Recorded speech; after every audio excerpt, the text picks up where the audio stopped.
everyone, it's Joe here from Draft FPL and welcome to a weekly series helping you find some good value, free agents and waiver pickups in Draft FPL. Before I get stuck in today, I just want to let you all know that I've recently updated my latest Draft FPL player rankings, full 176 man rankings. They're currently only available to Patreon members. So if you want to have a look at those, then there's a link down below to the Patreon. Feel free to sign up, have a look and then cancel it. That's absolutely fine. It's just that, the rankings take a lot of effort and time to make. So that's why they are on the Patreon. Let's now get stuck into the Game Week 31 best waiver picks. First up then with defenders, we have gone for Michael Keane, available in 95% of leagues. He is looking like the current partner to James Tarkowski that Sean Dyche is going for. Everton defence has been reasonably good lately. They have got Fulham at home in Game Week 31. As you may have heard me say on last week's episode, I think Fulham are kind of done for the season now. They're pretty much guaranteed safety. They've not got much to play for. Mitrovic is banned.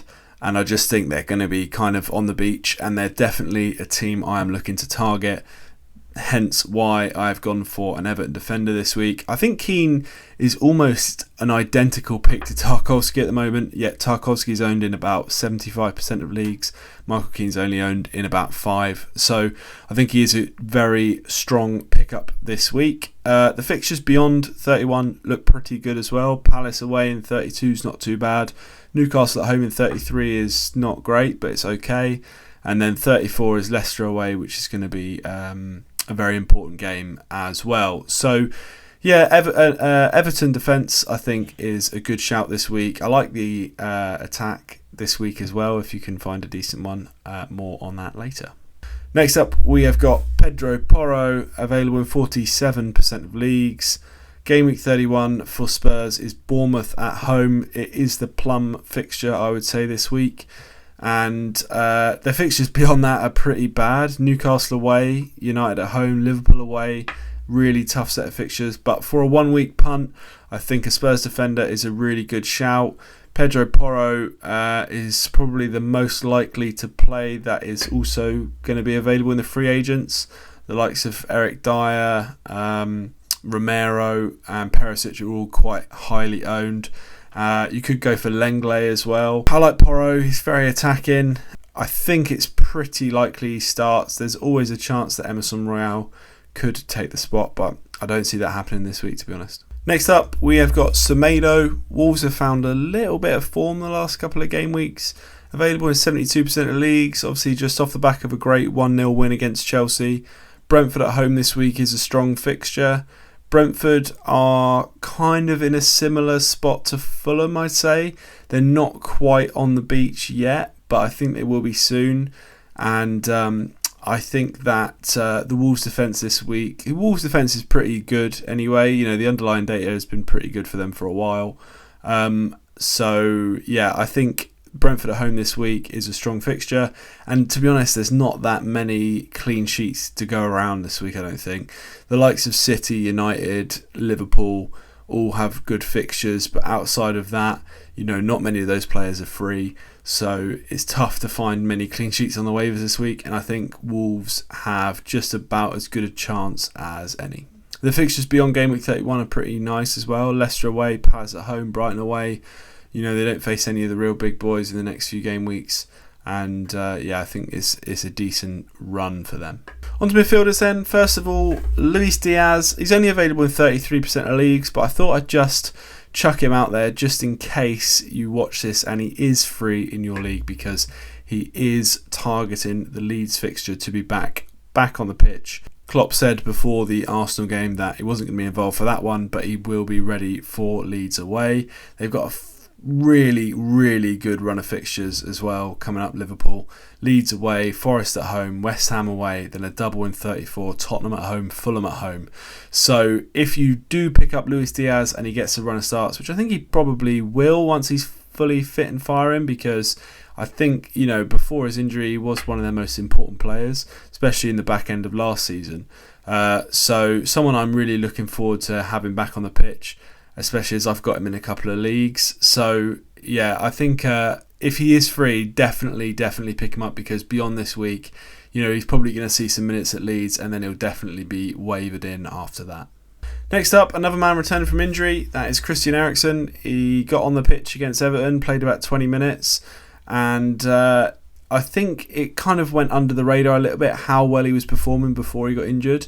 He was getting, really racking up a few goals and assists, and the way United are playing at the moment, I think they're kind of crying out for Eriksen, because Bruno's been playing that kind of deep line playmaker role, which he is good at because he does have the passing range, but I think he's much more effective in the final third, which is where Christian Eriksen slots in. Forest away this week is a really strong fixture if he gets a start. I think he probably will come back in, to be honest. He came off the bench last week, full week of training. I think he probably will start against Forest. Available in 60% of leagues, it's a strong pickup. He does then blank in 32, so the blanks in 32 are United, City, Brighton and Chelsea. So if you do have quite a few of those players, you might want to hold off and make sure you can get out a full team in game week 32. Tottenham away in 33 is not amazing, but it's not that bad. And then the double game week in 34 is really what you're going to be targeting. Villa at home, Brighton away, strong attacking fixtures, and yeah, I think Eriksen will probably be fit and firing for sure by then. Next up, as I said earlier, is an Everton attacker. I really like this Fulham at home fixture, and it's one I'm definitely trying to target. McNeil, I think, is probably the best mid at the moment, available in 94% of leagues, and I think he is your best bet for attacking returns from this Everton side. He's the most creative player, creates the most chances, takes a lot of shots, and I think it's him or Iwobi really, and I actually think I do slightly prefer McNeil. I think he's in slightly better form than Iwobi, and the fixtures are really good. Fulham at home, Palace away, Leicester away in 34, really strong fixtures, so I think he is a very, very astute pickup at the moment. Next up, we've got Kovacic, available in 95% of leagues. He is also back fit, starting games for Chelsea. You have to think at some point this season, surely Chelsea are going to start to turn it around, start to score some goals. Kovacic has been one similar to Eriksen, one of those players that's kind of gone under the radar in the past when he has been fit. Very creative and gets more attacking returns than you might think for someone in his position on the pitch. But Brighton at home in 31 is a strong fixture. Brentford at home in 33, either side of the blank, is good too. They do have a double game week that's not yet been announced. I think it's probably going to be game week 37.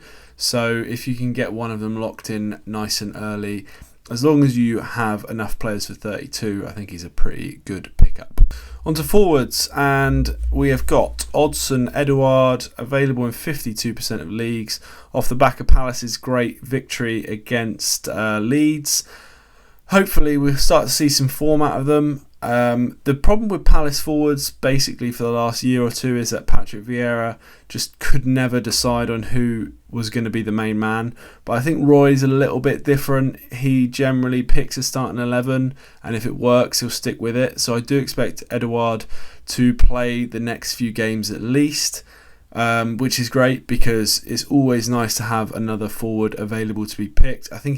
I actually think Edouard's a really, really good pick at the moment. I mean, look at these fixtures. Saints away, Everton at home, Wolves away, West Ham at home the next four. Four massive games for Palace. They're probably going to be okay now after that win. It would take a real bad run of form for them to go down. But for the next few game weeks, they're going to be fighting, they're going to be scrapping because they want to get to safety as early as possible. So I think Edouard's a really strong pick for these next few fixtures. I wouldn't be surprised to see a few wins out of these for Palace just to pull away from that relegation zone. And Edouard is a good finisher, so if they can create the chances for him, I think he's a really good pickup. And finally, I've just put in Anthony Martial, just in case you were unaware. He's also back from injury, played 20 minutes similar to Eriksen against Everton. Available in 39% of leagues. If he can nail down the starting role, which We don't really know for sure if he's going to, but if he can, picking up the starting striker for United off the waivers is an absolute bargain. Forest away in 31 is a good fixture. If he gets a nod this week, you're absolutely laughing. But if he doesn't, you know, I'd still be confident with Martial that he can come off the bench and do something. The blank in 32 is obviously annoying. Then Tottenham away in 33 is not ideal, but you could always bench him for that week as well if you do get him. And then 34, the double game week, Villa at home, Brighton away. Even if he starts neither game, I think that's still enough upside for him to be a really good pick for that double game week 34, because you've got to think he's going to get at least 70-80 minutes over those two games, but probably more in my opinion. So I think Martial's a really good pick. We know how good of a finisher he is, really good at making the most of chances inside the box. So someone I'm definitely keeping my eye out for. Those are my picks then for game week 31. Thank you all for watching. As I said at the start, if you are interested in the rankings, please do hit the Patreon down below. Feel free to sign up, have a look, and then cancel. That's absolutely fine. If you did enjoy the video, please do hit the like button, subscribe if you're new, put your waiver queries down in the comments down below, and I'll try to get to as many as I can. Thank you for watching, and we'll see you next time.